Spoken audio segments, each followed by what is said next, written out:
Hi, remember again. I was never a fan of Tony Blair and certainly didn't vote for him, but it cannot be denied that he was hugely popular when he was voted in after 18 years of Conservative governments. There really was a mood of optimism in 1997, and when the song Things Can Only Get Better was more or less adopted as the anthem of the new government, it really did look as though he was the people's choice. And he promised great things for the future. In stark contrast, there seems to be no such public enthusiasm for Keir Starmer, even among those who voted him in. Nobody appears to be at all keen on him, which is more than a little strange. It's 14 years since we've had a Labour government, and you might think that many people would be as pleased and excited to welcome Starmer to power as they were Blair.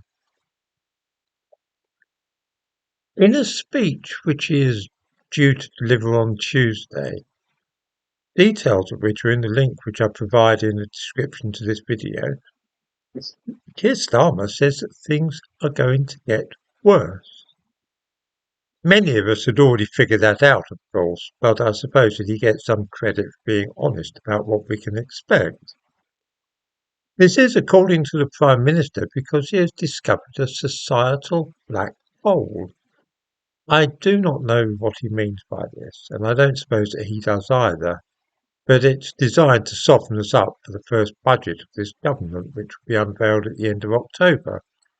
Already Labour are frantically looking for ways to backpedal on their manifesto pledges because they've also discovered a fiscal black hole as well.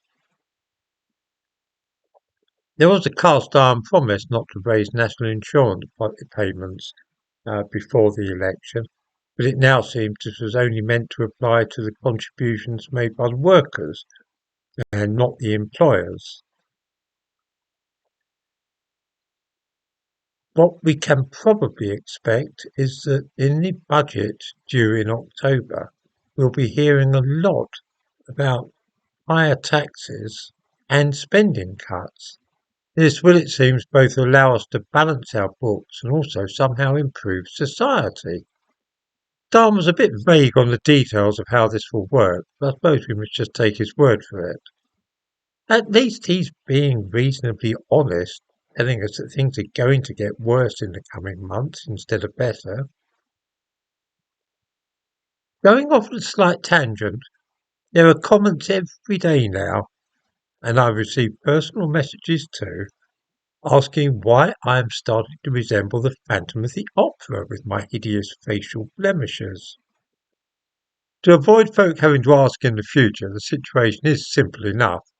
I had spent years in the Middle East as a young man, and the damage from the sun has affected my skin badly over the last few years, and it's catching up with me on my face at the moment. To tackle the problem on my nose, I'm having to apply something which essentially kills a lot of cells, both healthy and unhealthy, stripping away the skin, as it were. This is unsightly, I will readily agree, and I must ask viewers to avert their gazes if the sight is too aesthetically displeasing. It will, I hope, only be for another month or so.